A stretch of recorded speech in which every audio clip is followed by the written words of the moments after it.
नमस्कार, खबर 1 मिनट देख रहे हैं आप और मैं आपके साथ रंजना रावत। चलिए देखते देश प्रदेश की तमाम बड़ी खबरें। रांची में मॉडल के जरिए ड्रग्स की तस्करी का खुलासा हुआ है। युवाओं को फंसाने के लिए मॉडल का सहारा लिया जा रहा है।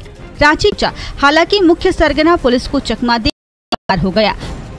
पुलिस ने जब युवती के घर छापेमारी की तो सरगना गांधी अंधेरे का फायदा उठाते हुए फरार हो गया, जिसकी तलाशी के लिए पुलिस छापेमारी कर रही है। युवती का नाम ज्योति भारद्वाज बताया जा रहा है, जो मॉडलिंग का काम करती है। युवती पिछले 2.5 साल से दिल्ली में रहती थी और फिलहाल रांची आई हुई थी।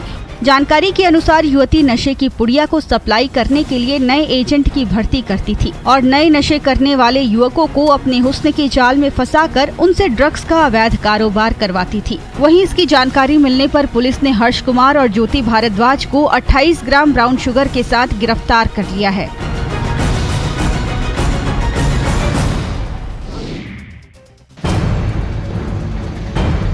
पूर्णिया में बालू का अवैध कारोबार धड़ल्ले से जारी है। इस खेल में बांका से लेकर भागलपुर, कटिहार और पूर्णिया तक के अधिकारी शामिल हैं। शहर के मरंगा थाना के पास बालू और गिट्टी के ट्रकों और ट्रैक्टरों की लंबी लंबी कतार लगी रहती है।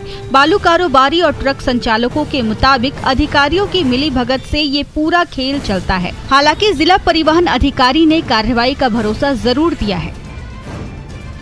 सूचना मिल रही है तो हम लोग अभी MBIA से सब हम लोग उसके ऊपर जाँच कर लेते हैं और वैसे भी हम लोग नियमित रूप से जाँच करते रहते हैं।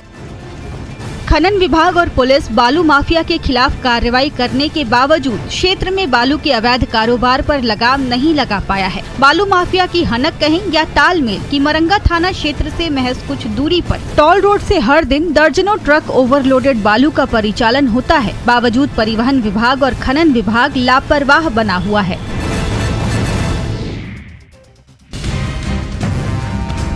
लाखों रुपए की लग्जरी कार पर राजनीतिक दल का झंडा लहरा रहा है। देखने से कार तो VIP लग रही है, लेकिन जैसे ही गद्दीदार सीट का कवर हटता है वैसे ही असलियत सामने आ जाती है। ये देखिए, जैसे ही आरामदायक सीट की ऊपरी परत हटाई गई, वैसे ही एक के बाद एक नशे की बोतलों का ढेर लगता चला गया, और वो भी महंगी शराब, जिसे यूपी के देवरिया से गाड़ी में छिपाकर सीतामढ़ी ले जाया जा रहा था। लेकिन उत्पाद महकमे ने बीच में ही दबोच लिया। कार की बोनट पर एक राजनीतिक दल का झंडा लहरा रहा था, इसीलिए किसी को ज्यादा शक नहीं हुआ। लेकिन जब छपरा में उत्पाद विभाग ने कार की तलाशी ली तो सीट के अंदर छिपाई गई नशे की तमाम बोतलें एक एक कर सामने आती गई। कड़ी पूछताछ में शराब तस्कर ने खरीदारी से लेकर होम डिलीवरी तक का राज उगल दिया। लेकिन नशे के सौदागरों की सारी चालाकी धरी की धरी रह गई और शराब तस्करी के नेटवर्क को उत्पाद महकमे ने तहस नहस करके रख दिया।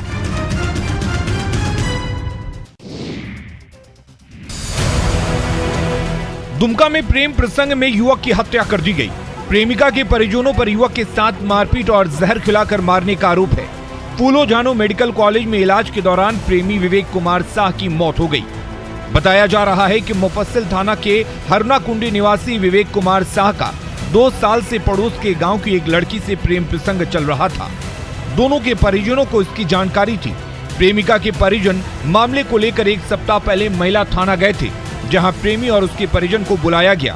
प्रेमी को डांट फटकार के बाद बॉन्ड लिखवाकर छोड़ दिया गया। सोमवार को विवेक के मोबाइल पर कॉल कर प्रेमिका के परिजनों ने बुलाया और उसे बेरहमी से मारपीट कर अधमरा कर दिया। जब इसकी खबर परिजनों को मिली तो परिजन आनन फानन में मौके पर पहुंचकर उसे इलाज के लिए अस्पताल लेकर गए, जहां इलाज के दौरान विवेक की मौत हो गई। घटना के बाद हड़कंप मचा हुआ है। पुलिस मामला दर्ज कर लड़की के पिता से पूछताछ कर रही है।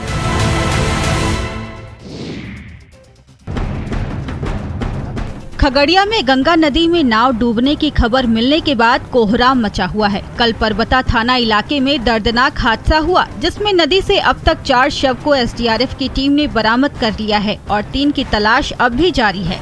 बताया जा रहा है कि नाव पर कुल 40 लोग सवार थे। सभी लोग दियारा इलाके से घास काट कर वापस आ रहे थे। इसी दौरान नाव जैसे ही सीढ़ी घाट के किनारे पहुंची, अनियंत्रित होकर डूबने लगी, जिसमें कुछ लोगों ने तैरकर अपनी जान बचाई तो कुछ की तलाश अब भी जारी है। सब अभी तक हम लोग ने 4 आदमी के निकाले हैं। टोटल सूचना 6 आदमी का मिला जी, जिसमें अभी 2 डेड बॉडी का खोज बचाव जारी है। बीती रात घटनास्थल पर खगड़िया के डीएम और एसडीएम के साथ कई पदाधिकारी मौजूद थे। गोताखोर और एसडीआरएफ की टीम ने रेस्क्यू कर 4 शव को बरामद किया है और 3 लोगों की लापता होने की आशंका है, जिनकी तलाश जारी है।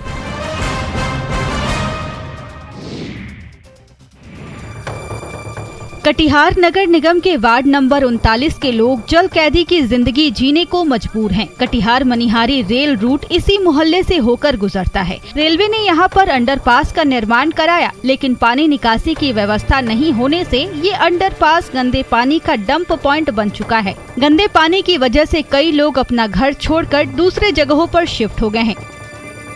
लोगों ने प्रशासन से इस समस्या के निदान की मांग की है, लेकिन प्रशासन इस ओर कोई ध्यान नहीं दे रहा। ये पहले अंदर से बहुत पुराना रास्ता आया हुआ है, लेकिन जो कि बरसात के टाइम में हर जगह का उधर का पूरा मोहल्ला का पानी आके इधर आता है। इसी कारण हम लोग यहाँ बंद कर दिए गए हैं कि इस तरफ पूरा पानी घर डूब जाता है। अभी भी कुछ आदमी अपने घर में नहीं है, देख लीजिए उधर पीछे की तरफ पूरा पानी आया हुआ है। हालांकि कुछ लोगों ने इस संकट से कुछ हद तक निदान के लिए अंडरपास के एक छोर को बंद कर दिया है। लोगों की मांग है कि जल्द इसे लेकर कोई ठोस व्यवस्था होनी चाहिए।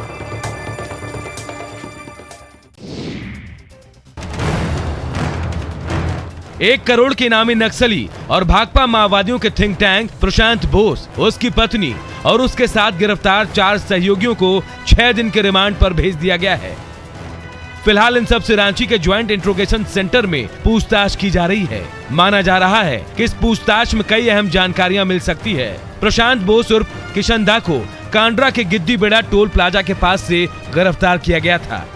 प्रशांत बोस के ऊपर झारखंड के बाहर दूसरे राज्यों में भी दर्जनों मामले दर्ज हैं। झारखंड पुलिस के अलावा आज बिहार, तेलंगाना, पश्चिम बंगाल, छत्तीसगढ़ और ओडिशा पुलिस भी प्रशांत बोस से पूछताछ कर सकती है। इसके बाद केंद्र की कई जांच एजेंसियां भी प्रशांत बोस और दूसरे गिरफ्तार नक्सलियों से पूछताछ करेगी। प्रशांत बोस के गिरफ्तारी के बाद माओवादी बौखला गए हैं। माओवादियों ने प्रशांत बोस और उनकी पत्नी को जल्द रिहा करने की मांग करते हुए 20 नवंबर को भारत बंद बुलाया है।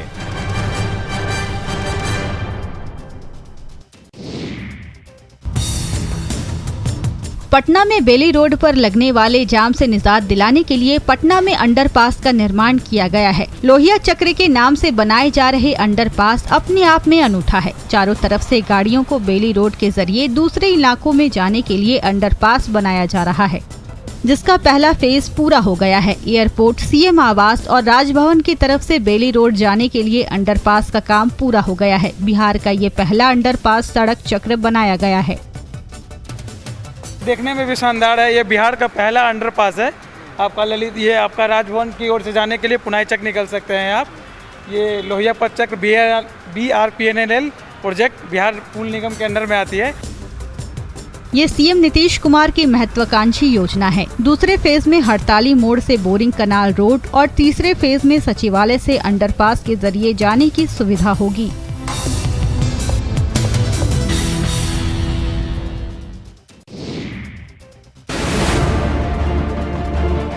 माछ, पान और मखान ये मिथिला की शान है और पहचान भी, लेकिन समय के साथ दरभंगा अपनी इस पहचान को न सिर्फ खोता जा रहा है, बल्कि इन सभी चीजों पर अब दूसरे प्रदेशों का कब्जा होता जा रहा है।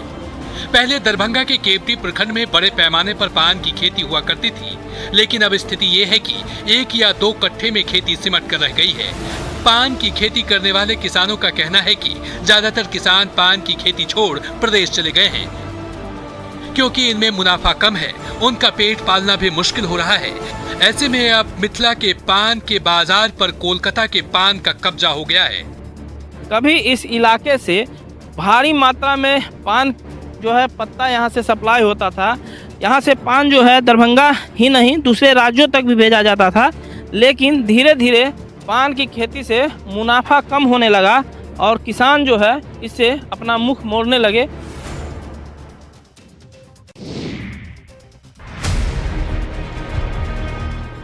नवादा जिला का एकमात्र चीनी मिल इन दिनों अपनी बदहाली पर आंसू बहा रहा है।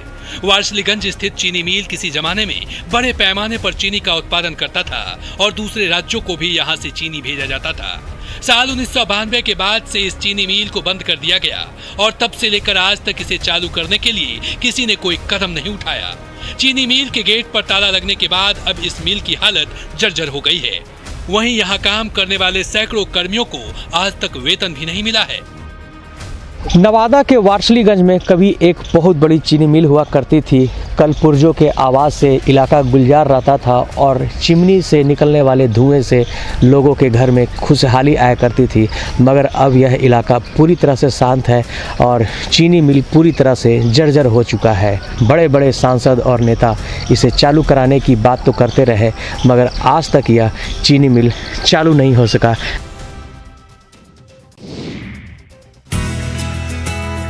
कटिहार में कोरोना काल में नौकरी जाने के बाद कई युवकों ने आत्मनिर्भरता की ओर कदम बढ़ाया। उन्हीं में से एक है रोशन राज। नौकरी जाने के बाद उन्होंने मोपेड पर सत्तू पीसने का काम गली मोहल्ले जाकर शुरू किया।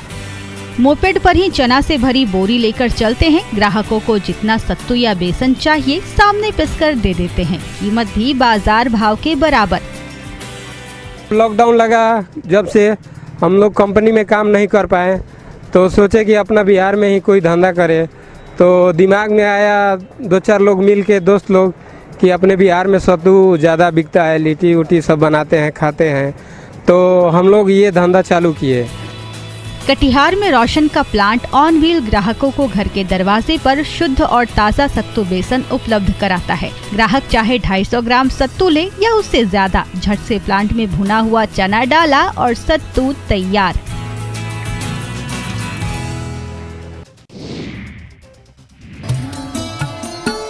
दुमका के प्रसिद्ध बासुकीनाथ धाम में 21 नवंबर को धूमधाम से नवान पर्व मनाया जाएगा। इसके लिए भगवान बासुकीनाथ से अनुमति लेने की परंपरा रही है, जिसके तहत पंडा और पुरोहितों ने फुलाइस के माध्यम से तय तिथि की अनुमति ले ली है। नवान के दिन किसान अपनी खेती बाड़ी से मुक्त होकर नई अन्न का भोग भगवान को लगाते हैं, फिर प्रसाद के रूप में इसे ग्रहण करते हैं। दूसरे राज्यों में इस पर्व को बिहू और भोगोल बिहू के नाम से मनाया जाता है। मंदिरों में इस दिन नए धान का चूड़ा और दही का प्रसाद चढ़ाया जाता है। यहाँ के किसान वर्ग जितने भी नया अन्न को जो उपज में लाते हैं, पहला सब देवताओं को अर्पित करने के बाद ही नवान का अन्न उन्हें ग्रहण करते हैं। नई फसल से तैयार अनाज को दही मिष्ठान के साथ भगवान को भोग लगाते हैं। इसके बाद भोग को अग्निदेव को समर्पित करने के बाद ही खुद खाते हैं।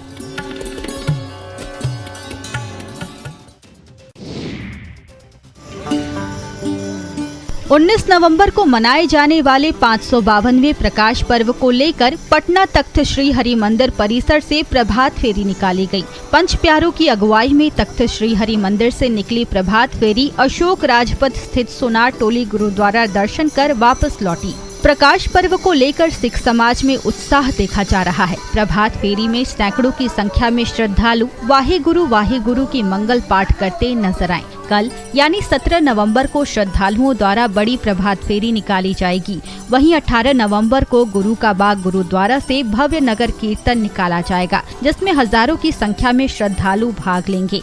19 नवंबर को तख्त श्री हरि मंदिर जी पटना साहिब के विशेष दीवान में सिख पंथ के प्रथम गुरु नानक देव जी महाराज की 552वां प्रकाश पर्व पूरे धूमधाम के साथ मनाया जाएगा।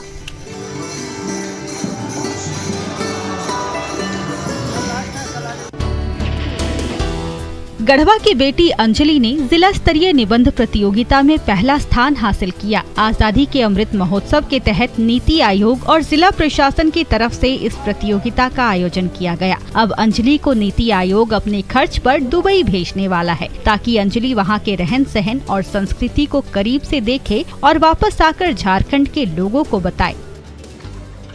हमारे कॉलेज में एक प्रतियोगिता हुई थी, आज़ादी के अमृत महोत्सव पर निबंध लिखने को आया था, जिसमें मैंने टॉप किया है। कैसा लग रहा है? सर बहुत अच्छा लग रहा है कि मुझे दुबई जाने का मौका मिल रहा है, वहाँ के कल्चर के बारे में जानने का मौका मिल रहा है, वहाँ की शैक्षणिक व्यवस्था के बारे में जानने का मौका मिल रहा है। तो मुझे बहुत अच्छा लगा। प्रतियोगिता में टॉप करने वाली अंजलि को झारखंड स्थापना दिवस के मौके पर मंत्री मिथिलेश ठाकुर ने प्रथम पुरस्कार दिया। अंजलि अब दुबई जाने को लेकर काफी उत्साहित हैं।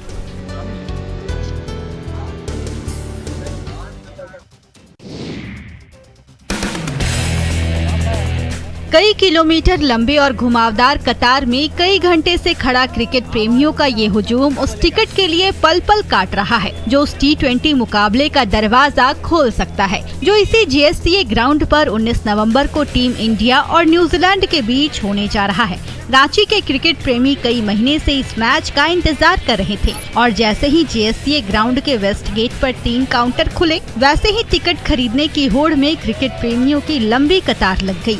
कोई आधी रात से इस कतार में है तो कोई सुबह नींद टूटते ही लाइन में खड़ा हो गया और जैसे ही घंटों लंबे इंतजार के बाद हाथ में मैच का टिकट आ गया, लगा जैसे जंग ही जीत ली हो। मैच देखने के लिए हम यहाँ 2 बजे रात को आए हैं। कल हम आए थे, टिकट नहीं मिला, काउंटर बंद हो चुकी थी, इसीलिए हम 2 बजे को आए हैं क्योंकि हमको मैच देखना है। टिकट जो है 900 रुपए से लेकर 9000 तक का टिकट मिल रहा है यहाँ पर। और यहाँ पर देख रहे हैं कि लगातार जो भीड़ यहाँ पर उमड़ी हुई है, एक तरीके से व्याकुलता बढ़ती जा रही है। और कोरोना के इस दौर में नियमित साइकिलिंग करना हेल्थ के लिए तो फायदेमंद है ही, ये पर्यावरण के लिए भी अनुकूल है। साइकिलिंग से बॉडी भी फिट रहती है और साथ ही हमारी इम्यूनिटी भी स्ट्रांग होती है। इसी को देखते हुए पिपरी चिंचवड पुलिस और वहां के नगर निगम के ने मिलकर एक साइक्लोथन प्रतियोगिता का आयोजन किया है, जहां से देश को वैक्सीनेशन का भी संदेश दिया जा रहा है।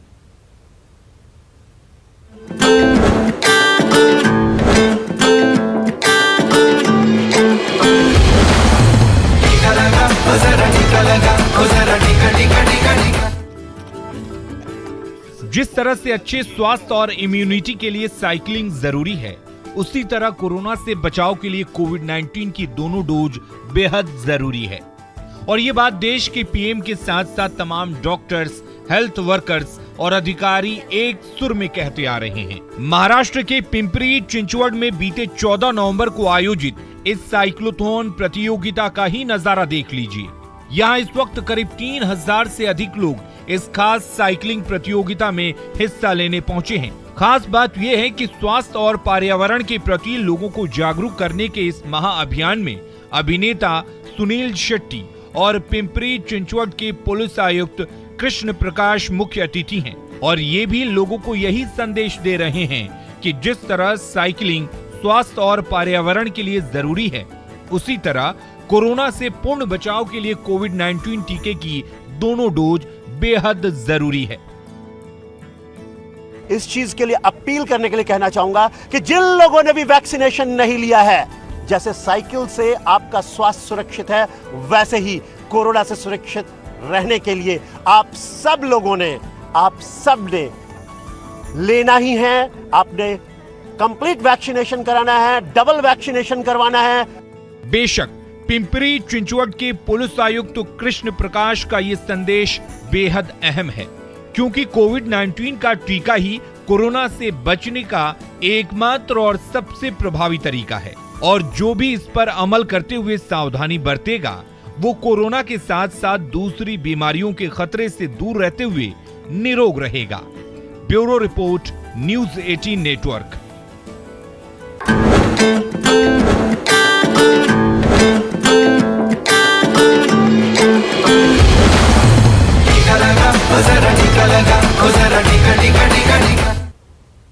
और चलिए आपको सीधे लिए चलते हैं झांसी, जहां रक्षा पर्व पर शौर्य का प्रदर्शन हो रहा है। जो नहीं हो पाए थे, ऐसे में कोशिश यही की जा रही है कि एनसीसी के छात्रों को पूरी तरीके से जोड़ा जा सके, उनकी जो ट्रेनिंग है उनकी जो उसको लगातार बनाया जा सके। इसीलिए जो है उसका भी जो है यहाँ से उद्घाटन करेंगे। तो जाहिर सी बात है काफ़ी सारी ऐसी चीज़ें हैं जिसको वो प्रधानमंत्री मोदी यहाँ से देश को सौगात देंगे। जाहिर सी बात है कि ये आने वाले दिनों में हमारे भारतीय सेना के लिए भी बेहतर होगा।